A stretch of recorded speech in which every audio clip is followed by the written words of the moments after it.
სინამდვილეში მეფე შიშველია და სანამ ეს რეჟიმი კრემლში მშვიდად ვერ იცხოვრებს, ვერც კრემლში ვერ იცხოვრებს მშვიდად ვერც საქართველო, ვერც უკრაინა, ვერც მოლდოვა, ვერც სომხეთი და ვერც ბელორუსი. ეს არის ციტატა, განცხადება ევროსკოპის მთავარ რედაქტორთან ინტერვიუში, რომელიც სპეციალურად დროებისთვის ჩაიწერა. პუტინის ყოფილმა პოლიტპატიმარმა, ისტორიკოსმა, ჟურნალისტმა და რუსმა ოპოზიციონერმა ვლადიმერ კარამურზამ გააკეთა ეს განცხადება.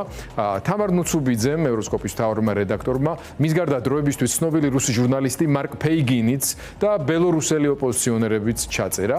ახლა სწორედ თამარი შემოგვიერთება ბრიუსელიდან.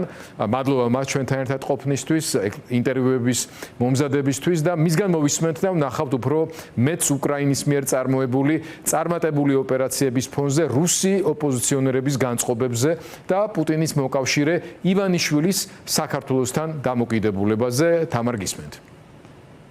აღმოშვიდობის გიორგი, კარგად იცით თქვენს და თქვენმა მაყურებელმა, რომ ბოლო პერიოდში ძალიან აქტიურად არის დისკუსია იმასთან დაკავშირებით, მაგალითად საქართველო შეიძლება თუ არა გახდეს ბელორუსი, ან რომ საქართველო მიდის რუსული გზით, რომ იგივე ეგრეთ წოდებული პლეიბუქი არის, რასაც იყენებს ქართული ოცნება, რაც უკვე დატესტილი იყო რუსეთში და ჩემი აზრით, როგორც ჟურნალისტისთვის ძალიან საინტერესო იქნებოდა აუდიტორიას კონკრეტულად მაგალითად დროების მაყურებელს პირადად ამ ადამიანებისგან, ვინც კარგად იცის რუსული რეჟიმიც, ვინც კარგად იცის ლუკაშენკოს მეთოდები, გაეგო რას ფიქრობენ ისინი და როგორც შენ აღნიშნე, მართლაც მაგალითად რაც შეეხება რუს ოპოზიციონერებს და პუტინის რეჟიმის ყოფილ წევრებს თუ მათ ახლა მტრებს, ისინი ამბობენ, რომ ეს ვითარება რაც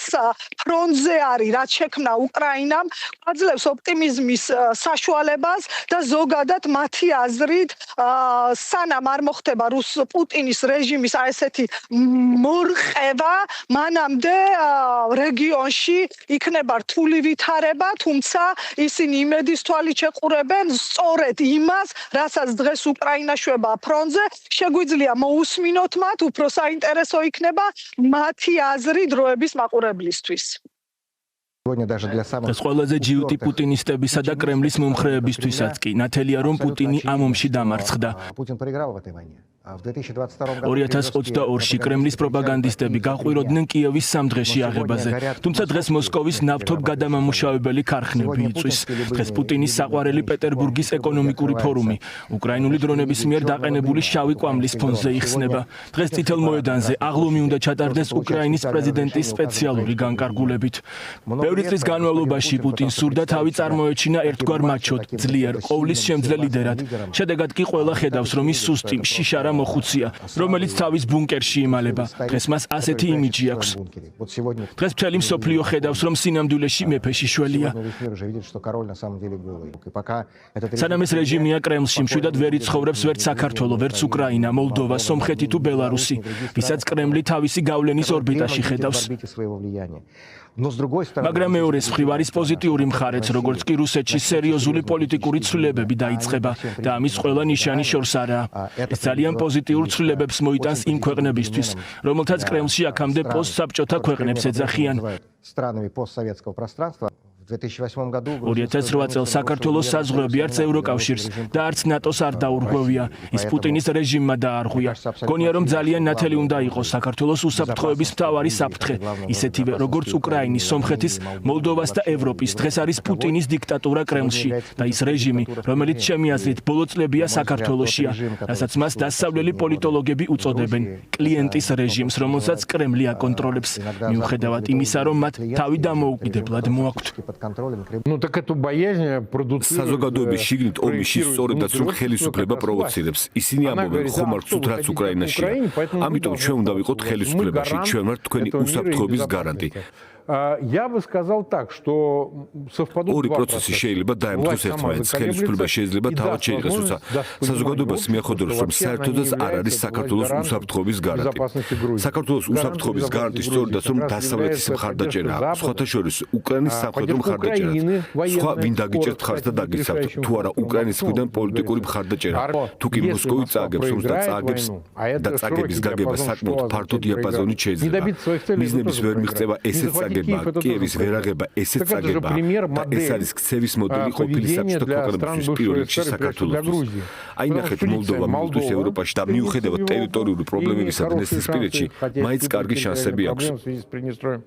სომხეთი ხედავთ იქ რაც ხდება.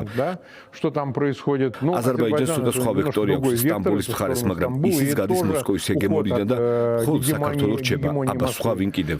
ბელორუსი გასაგებია ოკუპირებული ტერიტორია და სარა ლუკაშენკო იქ არის, მისი ხელისუფლება იქნება, თუმცა იქაც ომის შედეგებზე ვითარება დამოკიდებული. ასე რომ მხოლოდ საქართველოს რჩება სუბმარგინალური ტერიტორიად, რომელსაც აქვს საშუალება ევროპაში ინტეგრაციის ამ დროს მისი ხელისუფლება აგრძელებს თამაშს, манипуляციას და მანევრებს. გაიაზრებს ამას საზოგადოება, ამისთვის დამატებითი мотиваცია საჭირო. ალბათ უკრაინის არმიის მეტი წარმატება და დიახ, ჩემი აზრით, ასეთი პროცესი მოხდება. რაც შეეხება ბელორუსის ოპოზიციის წარმომადგენლებს, მე მქონდა საშუალება გავსაუბრებოდი მაგალითად სვეტლანა წიხანოვსკაიას ძალიან დაახლოებულ პიროვნებას, პაվել ლატუშკოს, რომელიც სხვათა შორის მასთან ერთად იმყოფებოდა კიევში ვიზიტი და ასევე პაվել ლატუშკომ მითხრა, რომ მან გადაუგზავნა ანდრій სიბიხას და უკრაინელებს აი ეს ინფორმაცია, რომელიც რამდენიმე დღის წინ გავრცელდა და რასაც ეყრდნობოდა სწორედ ახალი ამბები, რომ ბელორუსი კონკრეტულად ლუკაშენკო მზად არის უკრაინასთან ომში ჩაერთოს. რაც შეეხება ვითარებას, ლატუშკოც და მისი კოლეგაც ისევე ფიქრობენ როგორც რუსი ოპოზიციონერები და ამბობენ, რომ იმისთვის, რომ ჩვენი ქვეყნები ბელორუსის და საქართველოს იყვნენ დამოუკიდებელი და სუვერენული, 24 საათი ამისთვის ბრძოლაა საჭირო. What will be in Georgia? It depends of your რა იქნება საქართველოში დამოკიდებულია თქვენს ნაბიჯებზე. თუ გსურთ იყო დემოკრატიული ქვეყანა, მნიშვნელოვანია ბრძოლა. ყოველ დღე 24/7-ზე. ჩვენთვის ახლა ეს ძალიან რთულია, რადგან ჩვენ ქვეყნის გარეთ ვართ. ჩვენ ძალიან აქტიური ვართ საინფორმაციო ველზე. ბელარუსების 70-80% დამოუკიდებელ მედიას და პოლიტიკოსებს ადევნებს თვალს. იყავით პროქართველები და არა პრორუსები, რადგან რუსებს სურთ კონდეთ თავისი გავლენის სფეროები. მათ შორის საბჭოთა კავშირის აღდგენა, თუმცა ვხედავთ, რომ ეს შეუძლებელია. სომხეთი არის ამის მაგალითი, მოლდოვა კარგი მაგალითი. ჩვენ გსურს ვიყოთ ევროპის ნაწილი, ვიყოთ დამოუკიდებელი და სუვერენული. ჩვენ ვებრძვით მონსტრს. მათ დიდი ფინანსური რესურსები ჰქონდათ, ახლა ომის გამო და სანქციების გამო აკლდებათ ეს რესურსები. ჩვენ ვხედავთ მეტ ეკონომიკურ პრობლემებს. ჩვენ ვხედავთ უკრაინის არმიის ეფექტიანობას, როგორ ურტყამენ რუსეთის ტერიტორიას. ამიტომ ჩვენ უნდა ვიყოთ მზად ტრანზიტული პერიოდისთვის. შოკირებული ვიყავი, რაც მოვისმინე შეხვედრებზე ქართულ რეჟიმზე და გავაანალიზე, რა სისწრაფით მიდის ეს პროცესები.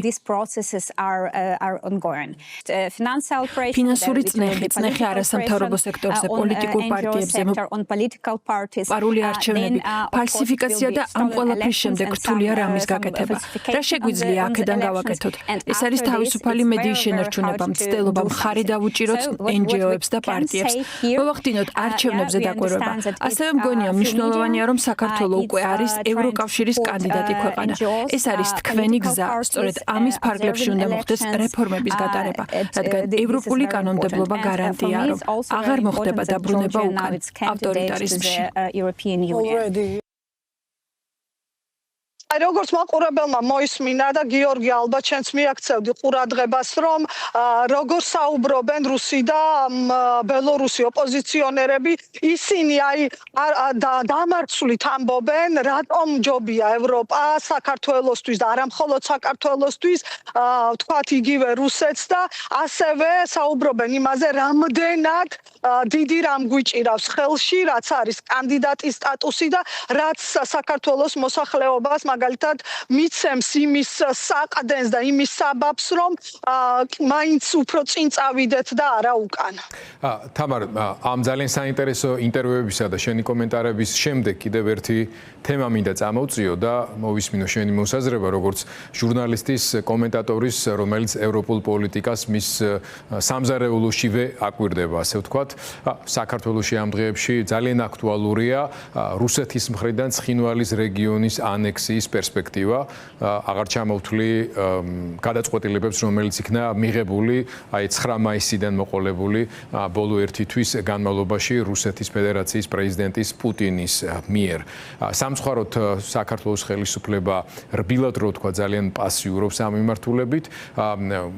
გუშინ სამოქალაქო სექტორი გახდა იძულებული რომ მიემართა ევროკავშირისთვის, ჩვენი დასავლელი პარტნიორებისთვის, რომ მათ გაითვალისწინონ ყველა ის წინაპირობა, რომელიც არის შექმნილი ამ ძალიან სახიფათო განვითარებისთვის და ჩვენ ვიცით სულ ცოტა ხნის წინ ევროკავშირის პრეზიდენტის მიერ გაკეთებული განცხადება რუსეთთან და პუტინთან მოლაპარაკების პერსპექტივის კონტექსტში, რომ აუცილებლად დადგება როგორც მოლდოვადან, ასევე საქართველოსდან რუსეთის შეიარაღებული ძალების, რუსული ჯარების გაყვანის, საოკუპაციო ჯარების გაყვანის საკითხი და მასში იგულისხმებოდა ცხადია ცხინვალი. მე არც კი ვსვავ კითხვას, როგორია ევროკავშირის პოზიცია ქვეყნის ტერიტორიულ მთლიანობასთან დაკავშირებით.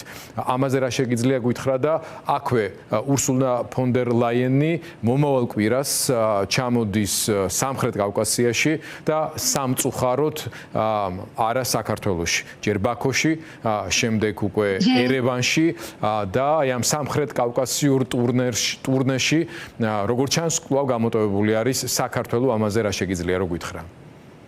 ძალიან სწრაფად გიპასუხებ გიორგინდა, რამდენიმე ნაწილად დავყო. პირველი ნაწილი რაც შეეხება ოსეთის ასე რასაც ვაკვირდებით ანექსიის პროცესს, სხვა დრო რომ იყოს და საქართველოს პოლიტიკური დიალოგი ისე დონეზე კონდეს ევროკავშირთან, როგორც ქონდა, ჩვენ სავარაუდოდ ამ საკითხზე განცხადებებსაც ვიხილავდით, იმიტომ რომ შენც კარგად გახსოვს, არ არსებობდა თუნდაც გატაცება ოკუპირებული ტერიტორიებიდან ჩვენი მოქალაქეების, რასაც მინიმუმ ევროკომისიის პრესამსახური განცხადებით არ ეხმაურებოდა. ახლა კი ვხედავთ, რომ აქეთ უგზავნიან არასამთავრობოები და სამოქალაქო საზოგადოების წარმომადგენლები ინფორმაციას და რეაგირებას თხოვენ, რაც ძალიან ცუდია. მეორე შეკითხვა, რაც დასვი რუსეთთან მოლაპარაკებებზე და ამ მოლაპარაკებებზე, რომ ევროკავშირს ექნება თავისი მოთხოვნები, ჯერ ერთი ცოტა არასწორად ესმით საქართველოსში ძირითადად პროპაგანდისტულ მედიას, რომელიც მუდმივად რაღაცნაირად აქცენტირებს, რომ ევროკავშირი უკვე მზად არის რუსეთს ელაპარაკოს და თითქოს დათმობებზე აპირებს წასვლას. არა, პირიქით, იმდენად გადატეხილია და იმედი გვაქვს, რომ საბოლოოდ გადატეხავს ფრონტზე ვითარებას უკრაინა, რომ კი, აუცილებლად საბოლოო ჯამში საქმე მივა მოლაპარაკებების მაგიდასთან და დიახ ევროკავშირს, როგორც ამ პროცესის სრულფასოვან წევრს, რადგანაც ომი ევროპის კონტინენტზეა და დღეს სწორედ ევროკავშირის ფულით უკრაინას მიეწოდება შეიარაღება და ახალ ინოვაციურ შეიარაღებასაც სწორედ ამ ფულით აკეთებს უკრაინა, მისი ადგილი უნდა იყოს მოლაპარაკებების მაგიდასთან და დიახ, საქართველოსთვის ძალიან პოზიტიურია, რომ ევროკავშირს ერთ-ერთ კოზირად, როგორც ტრამპს უყვარს თქვა, აქვს სწორედ ის, რომ რუსეთმა იმისთვის, რომ ევროკავშირში, ევროპის კონტინენტზე იყოს უსაფრთხოება დაცული, უნდა გაიყვანოს ჯარები ოკუპირებული ტერიტორიებიდან. აქ მეორე საკითხი ის არის, რამდენად აქტიური არის ქართული მხარე ევროკავშირთან იმისთვის, რომ ეს საკითხი ისევე მაღალ დონეზე იყოს, როგორც მოლდოვას და მუდმივად მუსინებს. სამწუხაროდ შეგვიძლია ეს თემა აღარც კი განვავრცოთ, იმიტომ რომ მაგალითად პარლამენტში კობახიძის ყოველწლიური მოხსენება იყო ამ კვირაში მოგეხსენება, იქ შემდეგ ოლიმპიური და მსოფლიო ჩემპიონების მუშტებმა გადაფარა ეს ამბავი, მაგრამ შინაარსს რო დაუკვირდეთ, ამ მხრივ სრულიად კატასტროფული შინაარსი და სურათი ვიხიდეთ, პრინციპში ახალი არაფერი, მაგრამ ამ ფონზე, ამ საფრთხეების გათვალისწინებით და დასავლეთის მობილიზებისა და უკრაინის წარმატების ფონზე ეს ტექსტი მით უმეტეს ძალიან მავნებლურად გამოიყურებოდა ჩვენი სახელმწიფო ინტერესებისთვის, რომ სხვა რო არაფერი ვთქვათ. და ბოლოს საინტერესოა, რას გვეტყვი ევროკავშირის პრეზიდენტის ვიზიტზე ბაქოსა და ერევანში. მასთან ერთად იქნება გაფართოების საკითხებში ევროკომისარი მარტა კოსი, ეს არის ძალიან დიდი სიგნალი და როგორც ჩანს, ევროკავშირსაც უნდა თავისი ადგილი დაიმკვიდროს ამ რეგიონში, ამერიკის კვალდაკვალდა, ჩემი აზრით ეს პირიქით ძალიან კარგია, რადგანაც რეგიონში მეტი ამერიკა იქნება, რეგიონში მეტი ევროპა იქნება, ალბათ შორეული პერსპექტივის თუ შევხედავთ, ჩვენთვის მაინც პოზიტიურია, მიუხედავად იმისა, რომ სამწუხაროდ საქართველოში არ შემოივლის, მაგრამ შორეულ პერსპექტივაში ეს ჩემი აზრით ადამიანებს, ვინც სკეპტიკურად არიან განწყობილი და ვფიქრობენ, რომ რუსეთმა შეიძლება გაიმარჯვოს, ამ კუთხით შეიძლება დაფიქრდნენ, რომ ხომ არ ჯობია და ხომ არ არის ისეთი ვითარება, რომ რუსეთს კვლავ ევროპა ჯობია. თავის მხრივ კი ჩვენთვის, რა თქმა უნდა, იმიჯურად ძალიან ცუდია. ძალიან ცუდი, როცა საქართველო იყო ლიდერი ქვეყანა აღმოსავლეთ პარტნიორობის და ტრიოს ქვეყნებში და ახლა ვიზიტებითაც კი არავინ ჩამოდის ჩვენთან. ეს პირდაპირ ყველაფერზე მეტყველებს. ევროსკოპის მთავარი რედაქტორი ჩვენი ქართველი კოლეგა თამარ ნუსუბიძე, მადლობა უთხრათ მას, როგორც ყოველთვის ბრიუსელიდან პირველი პირი ჩვენთვის ორე თამარია, მადლობა მას და წარმატებები მუშაობაში. კარგი ამბების მაუწყებელი ყოფილიყოს მომავალში უფრო კარგი ამბების.